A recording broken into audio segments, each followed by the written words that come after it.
Hey there everyone, in this video I'm going to just show you my Glock 19. This is the gun that sort of was the catalyst for a lot of what I'm doing in the gun realm right now, including working on firearms instructorship, becoming a firearms instructor, building that level of experience, and developing this YouTube channel to help show off the things that I'm learning or have learned in the 27 years, I can't do the math. It's been a while I've been carrying a firearm. A lot of those years I was carrying a firearm every single day. So first, let me tell you how I get to this point. First real handgun I ever bought, Glock Model 19. Became a sheriff's deputy when I turned 21. Actually, I was hired at the sheriff's department when I was 20. Couldn't have a start date until I was 21. So I literally started in law enforcement as soon as I was eligible to do so. Got a Glock 19 right about that time, early 90s. The entire law enforcement community was going to the 40 caliber platform. So I sold the 19, got a 23, went 40 caliber. Then I started getting into more competitive pistol shooting and switched to a Glock 34, which was the long slide competition Glock. All this I carried also on duty as a deputy sheriff. I started dabbling in the 1911 platform. I was a SWAT guy back then as well, so I also carried that. Sorry. I was going into storytelling rabbit hole. I will not do that to you. Let me just fast forward to today. I decided to buy this summer a Glock 19, get back into the Glock platform, and I went with a 9mm. Cheaper to shoot, more bullets in the bullet holder. So that's this gun here. It is unloaded. Not for you, but for me, because I'm going to be showing you and handling this gun. I'm also going to be doing some disassembly. So I want to make sure that you know that I know that safety comes first. So this is my Glock 19. This is sort of the Jeep of guns because I can tinker on it, modify it, and change it up how I see fit. So this gun is pretty close to where I want to be with my firearm, and this is my everyday carry, and I'll explain a little bit about what I have done to it. Everything I do to the gun has a purpose. All right, so this pistol started out as an off-the-shelf Sports South Sniper Gray Cerakoted gun. It actually didn't come with this slide. Here.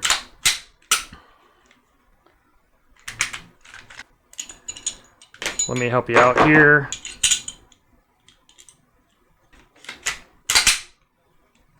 All right, so this is how the gun came.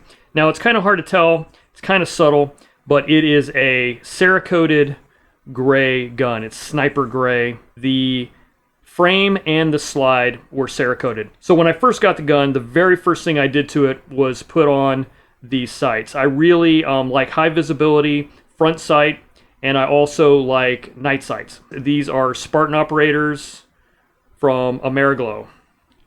And you can see how crisp and nice that front sight is if you can focus on it, which brings me to why I changed. But before I do that, the other thing I do have here is this Overwatch precision trigger. So this basically replaces the trigger shoe and the trigger safety with an aluminum shoe. It's a flat shoe, and then inside it uses a factory Generation 3 trigger bar. This is a Generation 4 gun.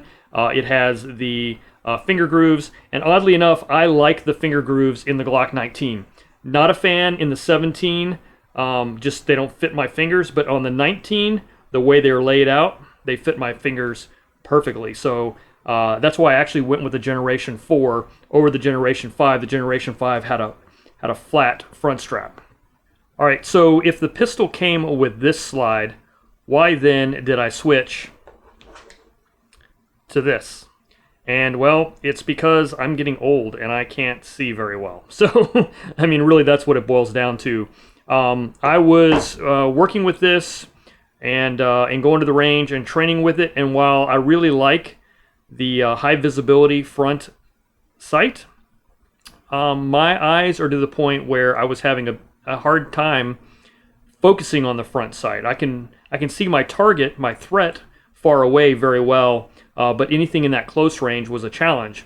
Either I'm wearing reading glasses, which allows me to see that, but not far away, which is not a likely scenario for me, or I'm wearing my progressive lens glasses, where I can see close and far, but I have to put the glasses in a certain way that makes me have to cant my head around. And then I have contacts, and with the contacts, I can kind of see it, but it's a little bit, it's not crisp. Like, my contacts give me 90% vision across the entire spectrum of near and far, but nothing is super crisp. So so my accuracy was suffering.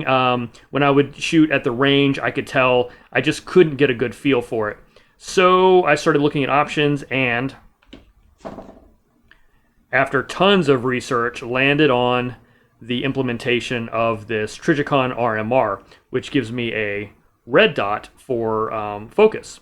And the cool thing about this is you can focus in the distance, and the red dot will magically appear. You don't have to focus on the dot, which is why it's so valuable to me, because I don't have to look here at the front sight.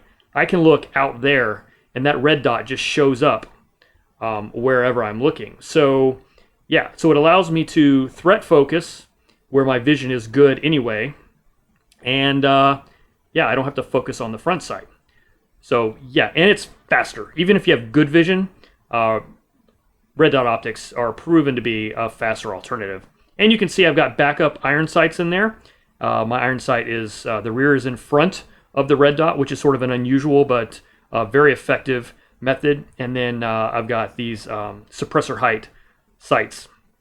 No night sights or anything like that. Just there's simply a backup just in case.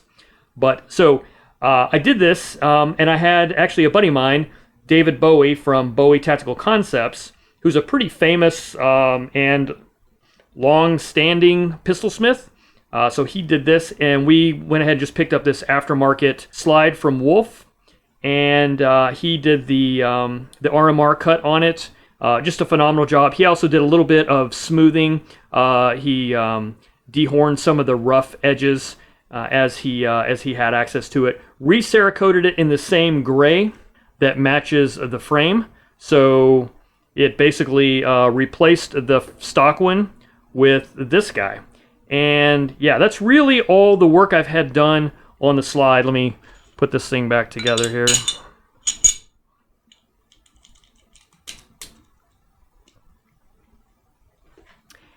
And then other than that, just personally internals, I have polished up all of the internals. Oh, I did put the 4.5 pound, the minus connector from Glock. So I'm sort of one of those guys that tries to keep all of the internal trigger components. Anything inside that's going to manipulate any of the action, I want to be Glock components. The connector is one of those things I could go maybe either way, but this is a Glock minus connector, factory trigger bar, everything else is factory, all the same factory springs, and also did some polishing here on the striker face right here, which actually Glock calls it a firing pin, everybody else calls it a striker. So just polish things up to smooth out the action, and that's really all I've done internally.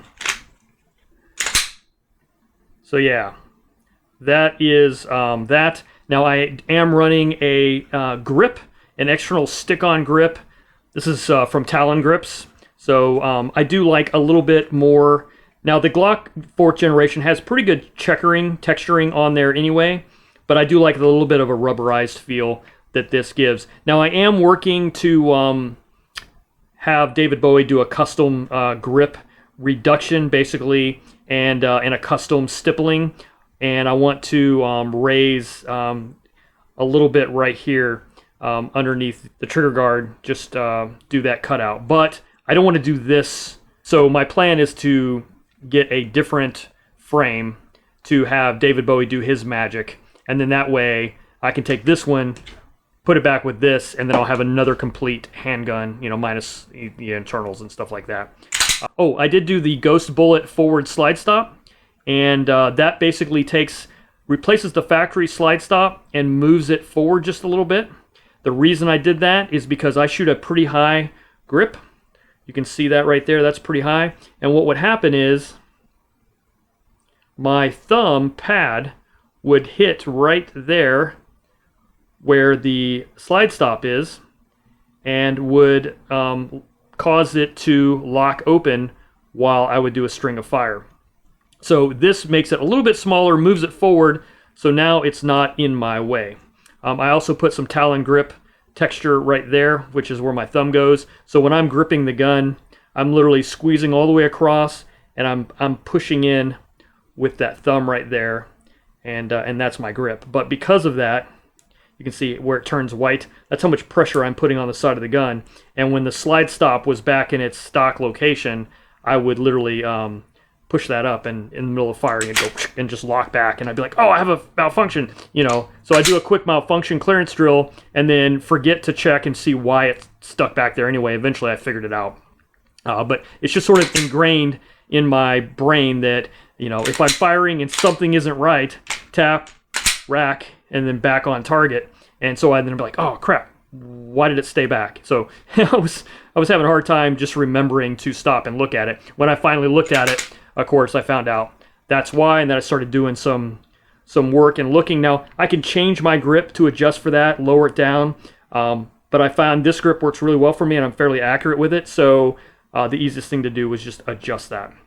What that does mean, though, is if I fire somebody else's gun with a stock slide stop or slide release, depending on how you want to call it, then I, might have that problem again. But the good news is I generally just carry my gun around. I don't carry other people's guns around.